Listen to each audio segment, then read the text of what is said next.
This episode is sponsored by Squarespace. Get a free trial and 10% off at squarespace.com/forge. Welcome back to Not the Workshop. We're here at Lancaster Armoury. Thank you very much for having us. Good to see you again, Alec. This is part 2 of making a breastplate. Now, you started this in our workshop. We're here to finish it in yours. I'm very grateful. What have you done since we last saw this? So, since we were last together, we have neatened it up a bit, planished it a bit more to get those bumps and lumps out, and then we continue to roll the edges, whereas last time we started the neck roll together, and we've now continued to finish the arm roll and the waistband. It is looking beautiful.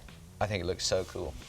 What do we have to do first? So next, after now it's had a fair bit of shape changes, we're going to double check that it fits you still. Got it. So we're going to very quickly throw on your medieval gear and then just do a quick fitting, and at that point we're going to measure out the leather straps and we'll get some dyes on them, so you've got some colours to choose from. Hell yeah, let's get into it. Nice.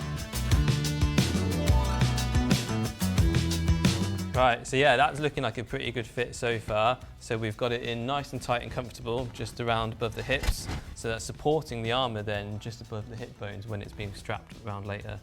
And doing that keeps the weight off the shoulders as best as possible, so that you've got more mobility for using your weapons and just performing the tasks you'll be doing in armour. So just going to measure you now then, and give us an indication of where straps should end and start. So we're just going to use this veg tan leather for the straps? Yeah, so a friend of mine who's a leather worker, Buffy Historical Leatherwork, has supplied me with these belt straps here. That should be ideal, and we're going to then put a dye on them. So it'd be quite common for building historical armour that the armourer, unlike today, wouldn't have done all the work. And it is an industry that is set up like an assembly line in the cars, where you get different parts being put in.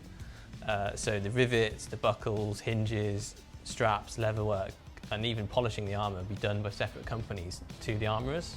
And the armourers really are making the armour. And all these other little ancillary bits that go onto it are supplied by other companies. What do you think would look nice with your blued breastplate? I was going to say blue, or should we have some more contrast? Maybe get red. Contrast is very medieval. A red would look very good against it. Yeah. Red. Red it is. Great answer. So look, we've already got a red belt ready to go. Yeah, you want some bit of sandpaper.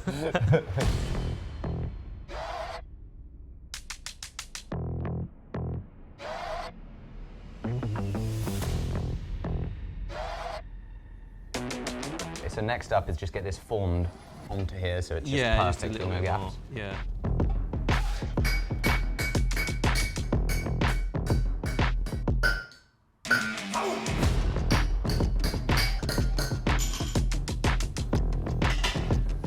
So Matt, this piece right here in the workshop is quite prominent, and this is very different to anything that I'd have in a blacksmithing workshop. Yeah. These are all stake anvils, is that right? Yeah, pretty much. So it's really common to see these armourers' benches, like a stake bench here, depicted in medieval artwork when they're showcasing armourers of the time. And it's just a really great way for lots of people to be able to sit down and work or standing and just all work at the same time in the same space. Oh, so you'd be doing this with other people doing it at the same time? Yeah, so 3 or 4 of us could be working on it, depending on obviously how large a piece we're working on. You know, if someone's hot working, they just set their stakes up that they want near the end there and leave them to it. Are you going to take that chainmail off or what? I'm actually quite enjoying it. It feels like a comfort blanket. It's just kind of hugging me. If you stay in it any longer, you will be enlisted to go to the Battle of Hastings with us. So Oh. that's a risk. The real one? Just getting that final shape in it by heating it while it's clamped, is that the idea? Yeah. Clamp it, heat it, let it then deform to its previously sprung state. Yeah. Going to quickly interrupt us to thank today's sponsor who helped make this video possible, and it also helped make my entire business and career possible. That is Squarespace. Website building platform that allowed me as a young and ambitious whippersnapper to build my first website that I used to sell hammers and sell in-person classes way back in the day. Squarespace as a platform was fantastic then, but it just keeps getting better and better as they continue improving it. Now, you don't need any incredible computer experience because you can use their countless drag and drop templates and their Fluid Engine website design system to easily put together a website that scales beautifully on computer as well as on mobile. You can of course sell unlimited products, physical or or digital. You can also sell your time with Squarespace scheduling, use Squarespace member areas to sell exclusive access to content, sell in person with Squarespace point of sale, manage all of your email marketing campaigns through it. It is an awesome one-stop shop for running your website, and I really hope you give it a shot by going to squarespace.com/forge for a free trial. Code FORGE at checkout gets you 10% off your first purchase. That also includes your domain purchase because you can get it there too. Let's get back to the video. Stop rib is fitting gorgeously. It's now on to grinding and polishing. So this is your forming room, cold and hot. Where are you going to do the polishing?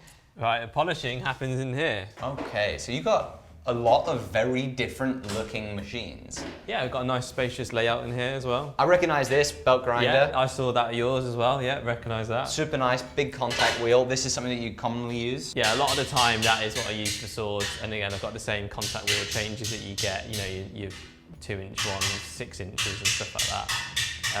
And yeah, you're getting your saws down there or just doing your fullers going along. This is incredibly different. I'd love you to run me through what this is for and what's different about it. So obviously it's a typical one of a polishing machine at the top there, but we have it as a slack belt. So we've got a top idler, and then we mostly do a lot of it pushing into the slack, and that allows us to consort the curves. And when medieval people used to grind sand armour, most often you see them depicting putting the work onto like a sawhorse type workbench, and then you just sit beside it, and you have a long, similar to a standing belt, but maybe a leather strop with grit on it and paste, and you'd go over it like that, so it would contour over the pieces. And then you get this same effect on our slack belts today. Is this a homemade contraption? This is one you made? No, there's a guy in Hales Owen in Birmingham that makes these. This is wild. And the contact wheel, I mean, do you call that a contact wheel? Because this is not normal. I've never seen one like this. Yeah, they're sold as felt contact wheels, yeah. And it's nice because you can obviously put your own radiuses on it if you want. And it's actually developed its own radius on the edge here. So you'll sometimes grind over here. Yeah. And do you find that that's quite like a soft contact wheel to use? No, it's quite firm. Oh, I got it wrong. It's definitely firm, I'd have said. It doesn't have much give in it compared to, say, when you can get some of your polyurethane wheels, which have a bit of different shore hardness in them. Got it. So you're mostly using a slack belt. Yeah. Big round surfaces with that. And then, so this wheel you've got, it's like a big old flat wheel. Yeah, assembly. just your normal abrasive flat wheel. That's on there at the moment just because I like to keep the spindle covered. Got regular big linisher, contact wheel platen, and then another polisher. This one is massive. Yeah, so that's the main polisher. Again, I only really use one wheel, which is this sisal wheel on this side. Quite a firm one. Yeah, and that we just use a steel cut, so it's like about 3000 grit. And that polishes it to a really good standard for what we want for medieval. So this is how you're going to start grinding on the breastplate? Yeah, so we're going to use this emulsion covered wheel here, it's just 60 grit, and that is literally just to get the scale off. I'm not going to use it for actually trying to level the surface or remove hammer marks. What is this? It's just the compound paste that's painted on. It's better to use than belts because the belts get clogged by the scale, so they get dulled off really quick, and belts are expensive. Like that's a £7 belt on there at the minute. Yeah. So you're going to just chuck that wheel on here, and that's going to be the start. Go on there, and that's just going to start removing the scale.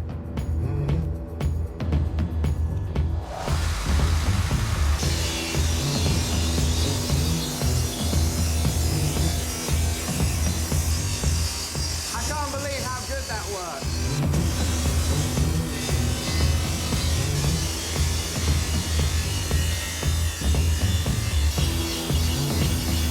That is such an interesting abrasive. Thank you.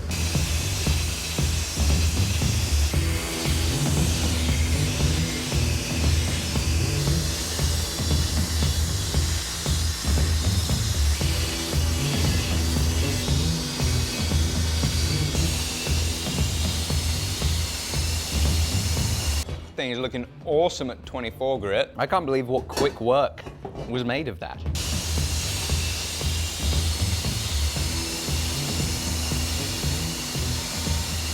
Right, so we've just finished doing an initial pass with 24 grit and then 2 belts of 80 grit just to get it to this stage of smoothness and shininess. And now we're stopping just briefly to mark our holes for where the straps are going to go, and we're going to put the armour stamp in it as well. So this is your stamp right here. Yeah, it's my LA armour stamp. LA. what does that stand for? Los Los Angeles? So it could do, couldn't it? Louisiana? So that's Lancaster Armoury, just plain and simple. God, Jamie, we're idiots. I would like this to be under there because I think that's super visible. Yeah. I would love to have your stamp right underneath the collar. Okay. Sweet! Lancaster Armoury.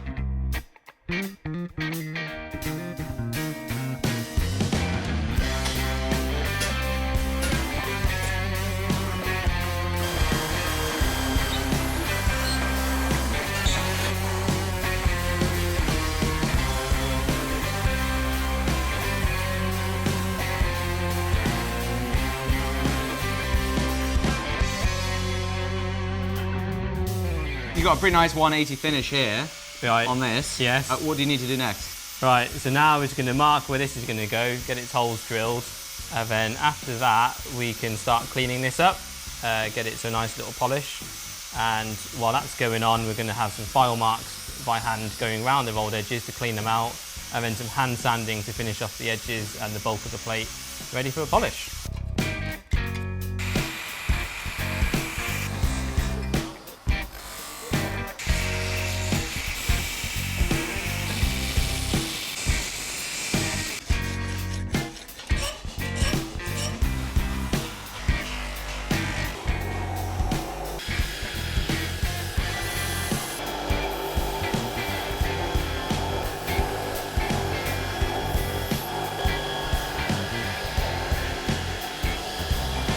$3,000 grit polishing compound.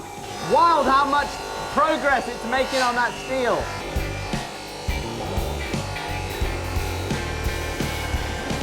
So you got this thing all ground up, polished, buffed, using a 3,000 grit compound on the buffer. Yep. We're now on to bluing, and you just explained to me that we're going to be doing this with a torch, and basically just putting temper colors on it.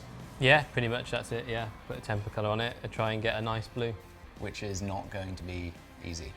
No, it is very sensitive and you can quickly overheat it. Like, it's grey.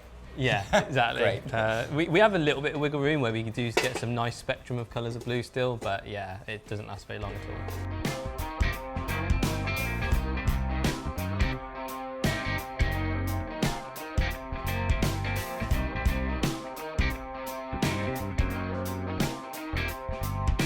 The bluing is looking utterly awesome. We now need buckles for these lovely leather straps to be able to buckle into. We're gonna get those assembled and then rivet everything on, and then we're gonna be done.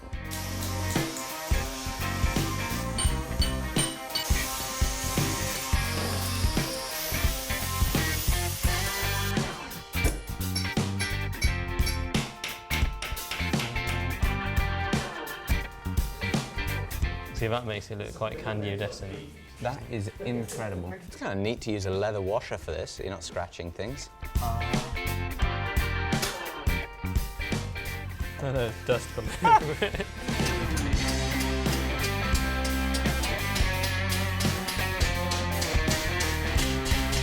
That is looking so cool. We have 3 buckles. Yeah. 1, 2, 3. But there is a 4th hole. Yeah, so the leather strap goes around for the waist. Oh. And then the shoulders. So there's no buckle for it, that one? No, it's one of them. Got it. Okay, it's riveted into here. Yes. And then it goes around. Yes. Okay. Golly.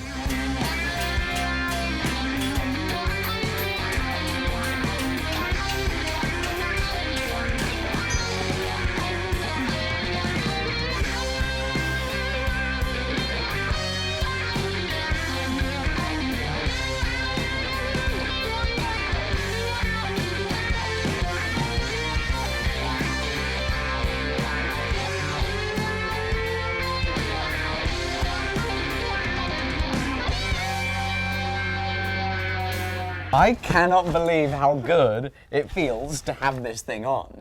Yeah. It doesn't move. I can jump, and it just feels like a part of me. It also makes me feel maybe a little bit more aggressive than normal. Yeah. I feel like I could just be safe and punch me. Oh, it's so good. Yeah, you won't feel much, will you? Joking aside, this has been so fascinating to see you make this. I'm so very, very grateful that you gave us your time, your whole team's time and expertise. Thank you guys so much to share this incredible craft with us and be able to make something that I can fit in and feel what good fitting armor feels like. It's unbelievable. It's like a second skin. Okay. We are glad to have it out there, Alec. It's good to get this kind of craft advertised. So. Well, we're very, very grateful. Please, everybody, go check out Lancaster Armoury website, Facebook, Instagram, all those places to see what it is that they do. Thank you so much for watching. See you soon. Bye-bye. Quick reminder, please check out today's sponsor, which was Squarespace. The link is down below, squarespace.com/forge.